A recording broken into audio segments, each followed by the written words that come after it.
Hi, my name is Benny Lee. I'm the author of the book called Watch the Mouth. In chapter 13 of my book, I discuss about the ubiquitous masks that cover the mouths of the world's population since early 2020 until now. Majority of the world's population wear or wore masks due to government's mandate or on their own accord or under crowd pressure, while there are also many who refuse to wear masks as they don't like to be told by the governments what to do. They believe there's something sinister behind the government's mandate or simply dislike wearing masks, etc. Some of the common things pro-masker say about the anti-maskers that they are conspiracy theorists, they are selfish, stupid and irresponsible, anti-medical science, they cause COVID spread, they are plagues, MAGA affiliates, etc. While common things anti-maskers would say about the pro-maskers that they are gullible, fear-mongering, germaphobe, sheep, paranoid, mentally sick. If they are wearing masks, why are they so scared of us not wearing masks, etc. Above name calling and harsh judgments are just bigotry. The world has gone crazy, don't you think? The world population has been so freaked out and scared by COVID cases and death statistics that have been told by their friends and families, the news, the social media and the governments, leading them to deeply believe masks is effective in protecting them from COVID or from catching flu or virus, while treating the non-maskers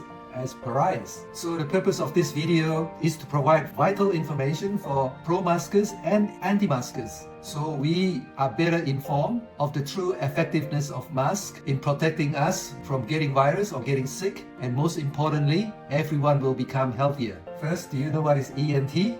ENT stands for ear, nose and throat. Then why these three organs lumped together in doctor specialists and hospital department? Because they are all interconnected to our lung. Let's do these simple experiments. Try to swallow your saliva. Do your ears pop? Then try to hold your nostrils and blow.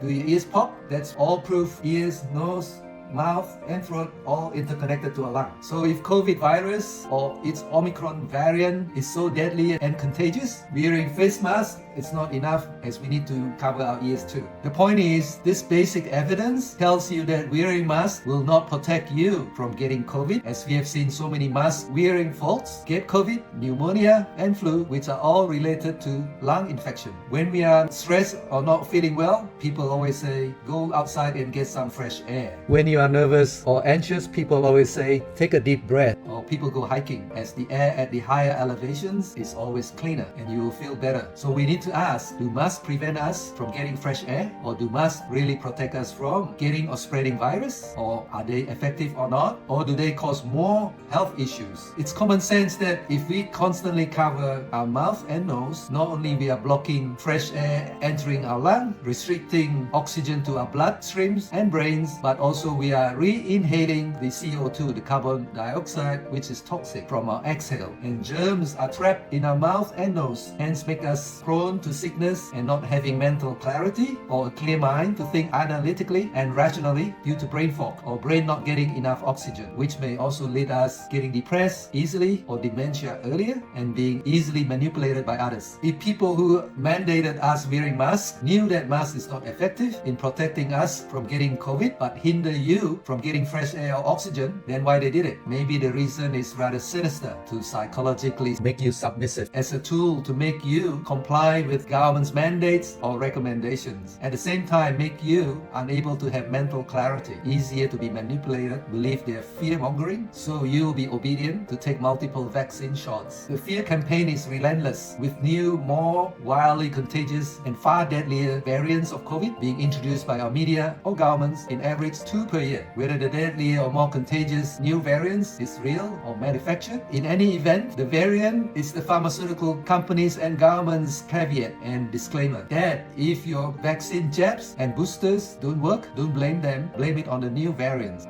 Due to non-stop fear-mongering and brainwashing from February 2020 to now 2025, many people from around the world are still wearing masks on a daily basis, as they either believe only masks and vaccines give them protection against viruses, or that everyone is a plague or a virus carrier, or that it is normal to wear masks, including wearing masks, driving alone in their car with the windows up, and that they think if they are not wearing a mask, they feel naked or not wearing a pant. This actually has become a mental health disorder. The irony is they are so so brave to take the dangerous substance in vaccine, yet so afraid to breathe fresh air. Then consider this. COVID virus is so kind and smart, it won't attack you when you remove your mask, when you are drinking or eating, when you're sitting down in a tight, cramped space in an airplane's economy class. But if you're not drinking or eating and not wearing a mask, and if you are not maintaining 2 meters or 6 feet apart while waiting to board a plane, it will attack you. And that the virus only stay in your palms,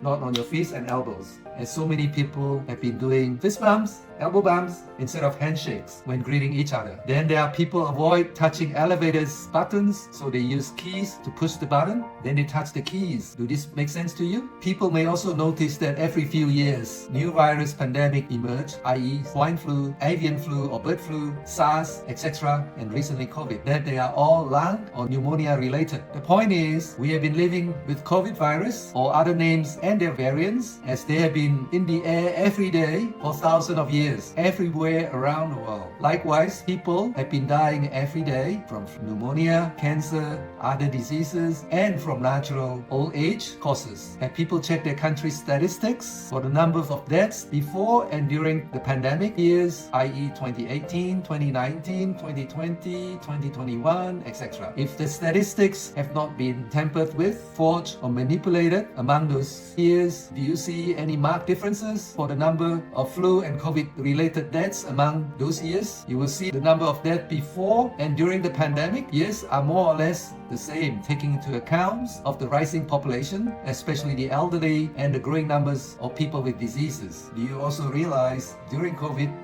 no one catches flu anymore. Everyone who has a flu symptoms or symptoms of pneumonia, it's said to have COVID. And almost everyone who died, it's said to have died from COVID infection. Then you may have heard that during strict lockdown in Britain on May the 15th, 2020, ex-Prime Minister Boris Johnson secretly held a party with 20 government officials, including Health Minister Mark Hancock, with no mask and no social distancing. Probably none were vaccinated too. And none of the party attendees got sick. This is known as the Partygate scandal.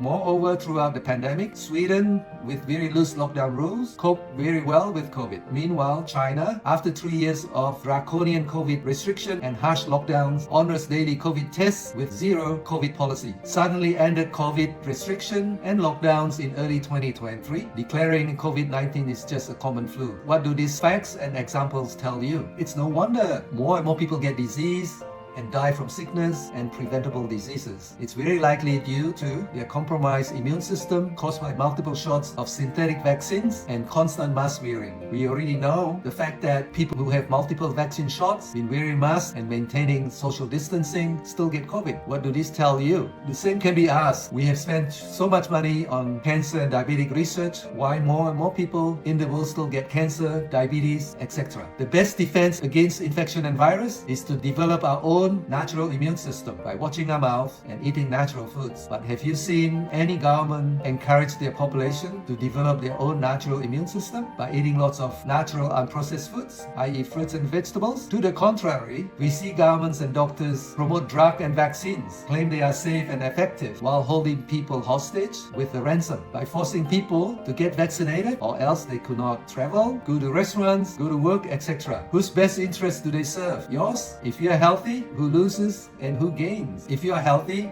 you spend less or nothing on doctors or hospital bills and on medications and supplements, and you won't have those many negative side effects from taking prescribed medications. Your quality of life will improve. You have more time, energy and money to travel and enjoy life. Be independent. You free up doctors' time and hospital beds to others who need urgent medical care. You will not be a burden to your loved ones and the government to look after you if you were sick. You will maintain your dignity, etc., and the list can go on and on. Conversely, if you're healthy, there will be less business for the pharmaceutical companies, which leads to less lobbying money, donations given to politicians, government agencies, doctors and scientists, etc. Then in turn, less government subsidies for the food and pharmaceutical industries. Then in turn, less lobbying money from them for politicians and government agencies' decision makers. That is why politicians also allow big food manufacturers to produce food laden with chemicals, additives, bad sugar and preservatives, etc. that make us sick and unhealthy. Then allow pharmaceutical companies to push their drugs and vaccines on us via our healthcare system. Then make the pharma companies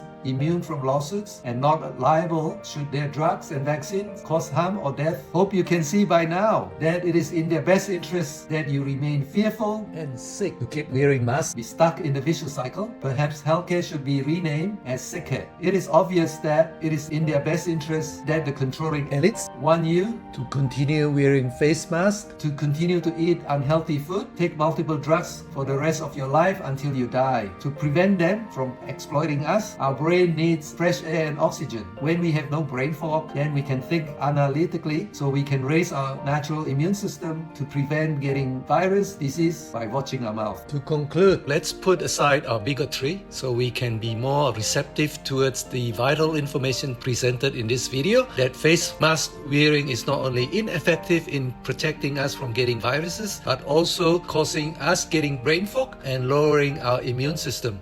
Then you can truly act in your best interest to watch our mouth, breathe fresh air, boost your natural immune system, to ward off viruses and all their variants, and lead a quality, dignified, healthy life. What are your thoughts? Please leave us your comments. If you want to find out more about Watch the Mouth book, the link is in the description.